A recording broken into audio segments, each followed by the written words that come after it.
morning, Chris. We've been all around the metro this morning, Stillwater, Minneapolis, and now we're in Blaine. So let's give you a look at the road here. Highways are in pretty good shape all around.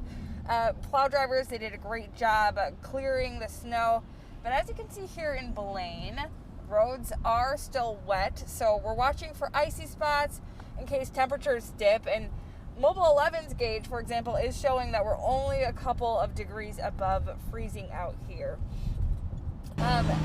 Yesterday, can we talk about that though? If you were on the roads, you might have seen someone getting stuck like this, hopefully not you.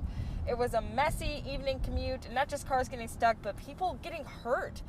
Minnesota State Patrol reported more than 1,100 crashes statewide. Unfortunately, that resulted in almost 50 injuries. Our evening crew checked in with some drivers. I hope everybody's safe out there. I didn't think it was going to be this crazy. I thought we might get a couple inches, but this is nuts.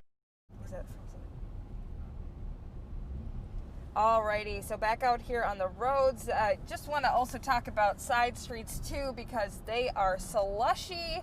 They haven't been plowed yet in most cases, so that's probably the first thing you're going to have to deal with this morning as you leave your house, guys. Yeah, it looks like MnDOT did a pretty good job on the major roads from what we saw from you. Thanks, Kaya. Now,